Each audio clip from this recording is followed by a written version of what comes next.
வணக்கம், நான் கீதாஞ்சலி செந்தில். நாம் இன்றைக்கி ஹிந்தி பிராத்மிக் எக்ஸாம்ஸ்க்கு வர சிலபஸில் பார்ட் 3 வந்து பார்க்கலாம். பார்ட்ங்கிறது வந்து பாடம், தீனுங்கிறது வந்து லெசன் 3 அப்படின்னு அர்த்தம். இது என்னென்ன அப்படின்னா யஹா, வஹா, ஹே. யஹா அப்படின்னா ஹியர், இங்கே அப்படின்னு அர்த்தம்.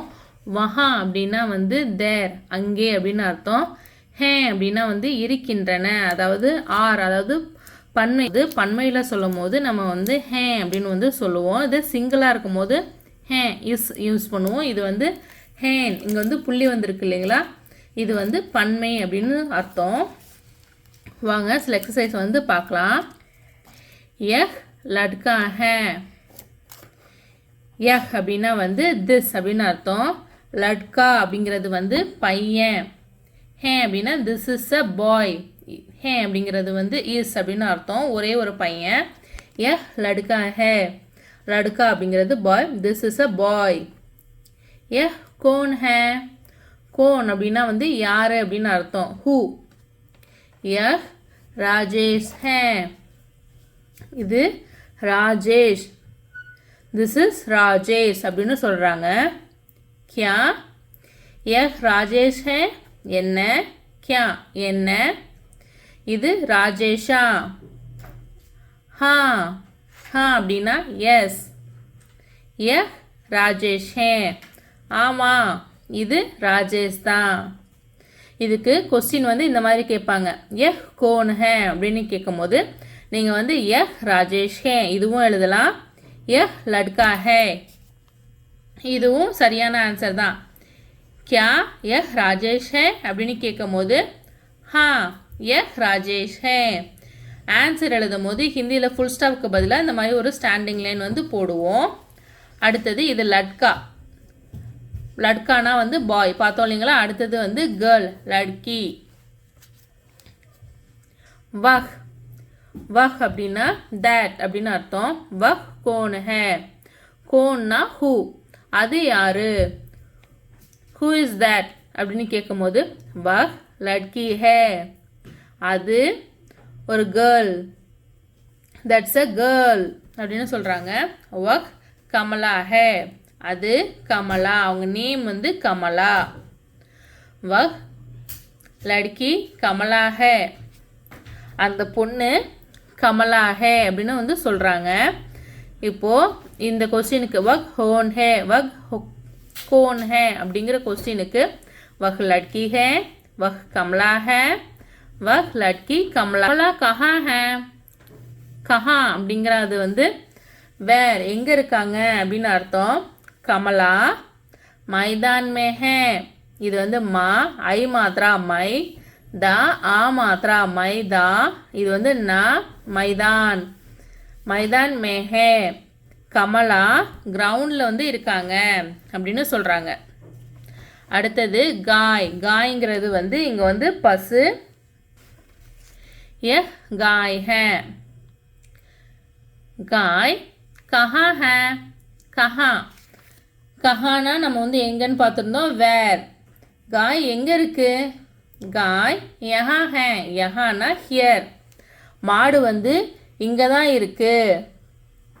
The cow is here. यहाँ एक गाय है. இங்கே ஏக் ஒன்று அப்படின்னு அர்த்தம், ஒரே ஒரு மாடு இருக்குது அப்படின்னு சொல்கிறாங்க. காய் மைதான் மே ஹே. மாடு மைதானத்தில் இருக்குது. யஹ் காய் ஹே, திஸ் இஸ் கவ் அப்படின்னு சொல்கிறாங்க. காய் கஹா ஹே. மாடு எங்கே இருக்குது. காய் யஹா ஹே. மாடு இங்கே தான் இருக்கு. யஹா ஏக் காய் ஹே. இங்கே ஒரு மாடு இருக்கு. காய் மைதான் மே ஹே. மாடு மைதானத்தில் இருக்கிறது அப்படின்னு சொல்கிறாங்க. அடுத்தது வந்து குத்தா. குத்தான்னா வந்து நாய். இது வந்து பார்க்கலாம். வஹா கியா ஹே. வஹா அப்படின்னா தேர், அங்கே என்ன இருக்கு. கியா என்ன. வஹா ஏ குத்தா ஹே. அங்கே ஒரு குத்தா இருக்கிறது. குத்தா கஹா ஹே. குத்தா எங்கே இருக்கு. குத்தா வஹா ஹே. குத்தா அங்கே இருக்கு. அடுத்தது வந்து கோடா. கோடா அப்படின்றது வந்து குதிரை அப்படின்னு அர்த்தம். யஹ் கோடா ஹே. யஹ் அப்படின்னா வந்து திஸ், இது குதிரை, திஸ் இஸ் ஹார்ஸ். கோடா மைதான் மே ஹே. கோடா மைதானத்தில் இருக்கிறது. மைதான் அப்படின்னா வந்து கிரவுண்டுன்னு பார்த்துருந்தோம். மைதான் மே காய் பி ஹே. இங்கே பி அப்படிங்கிறதுக்கு வந்து ஆல்சோ, அதுவும் இருக்கிறது. இப்போ மைதானத்தில் மாடும் இருக்கிறது அப்படின்னு சொல்கிறாங்க. மைதான் மே காய் ஓ அஹே, அதாவது மைதானத்தில் பசு மற்றும் குதிரை இருக்கின்றன. பன்மையில் சொல்லும் போது 2 பொருளுக்கு மேலே சொல்லும் போது 2 அல்லது அதற்கு மேற்பட்ட பன்மையில் சொல்லும் போது இருக்கின்றன ஹே அப்படின்னு சொல்லுவோம். இது வந்து புள்ளி தான், ஹேன், அதாவது பன்மை, அது குறிக்கிற இந்த புள்ளி. ஆனாலும் வந்து ஹேன் ஹேன் அப்படின்னு சொல்லக்கூடாது, ஹே அவ்வளோதான். சப்தார்த்தம் வந்து பார்ப்போம். இது வந்து அதோட மீனிங் மாதிரி, அர்த்தம், பொருள் அர்த்தம், ஸ்னானிம்ஸ் மாதிரி. யஹ் அப்படிங்கிறது வந்து திஸ். இது வந்து நம்ம வந்து ஹீ சி இட், அதாவது அவன் அவள் அது, இதுக்கும் நம்ம வந்து யஹ் தான் யூஸ் பண்ணுவோம். அடுத்தது வந்து வஹ்.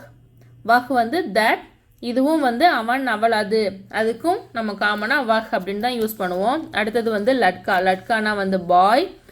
கோன்னா வந்து ஹூ, யார். லட்கி அப்படின்னா வந்து கேர்ள், பொண்ணு. மைதான் கிரவுண்டு, திடல், மைதானம். அடுத்தது வந்து காய் அப்படின்னா வந்து பசு. யஹா ஹியர். வஹா தேர், அங்கே. குத்தா டாக். கோடா ஹார்ஸ், குதிரை. பி ஆல்சோ, இதுவும் கூட அப்படின்னு அர்த்தம். அடுத்தது வந்து அபியாஸ். அபியாஸ்ங்கிறது வந்து எக்ஸசைஸ். एक वाक्य में उत्तर दीजिए, ஆன்சர் இன் 1 லைன். இந்த எக்ஸசைஸில் இருந்து தான், இந்த கீழே இருந்து கொடுத்துருக்காங்க இல்லைங்களா, இதுலேருந்து தான் கொஸ்டின் வந்து வரும். கமலா கஹா ஹே. கமலா எங்கே இருக்காங்க? கமலா மைதான் மே ஹே. கமலா மைதானத்தில் இருக்காங்க. காய் கஹா ஹே. காய் எங்கே இருக்கிறது? காய் யஹா ஹே. மாடு இங்கே தான் இருக்கு. குத்தா கஹா ஹே. குத்தா வஹா ஹே. வஹா அப்படிங்கிறது வந்து அங்கே அப்படின்னு அர்த்தம். நாய் எங்கே இருக்கு? குத்தா அங்கே இருக்கு. இவ்வளோதான். வீடியோ ஃபுல்லாக பார்த்ததுக்கு ரொம்ப நன்றி. வீடியோ பிடிச்சிருந்ததுன்னா லைக் பண்ணுங்கள், ஷேர் பண்ணுங்கள், சப்ஸ்கிரைப் பண்ணுங்கள். நம்ம அடுத்தடுத்த கிளாஸில் அடுத்தடுத்த லெசன்ஸ் வந்து பார்க்கலாம். தேங்க்ஸ் ஃபார் வாட்சிங். நன்றி.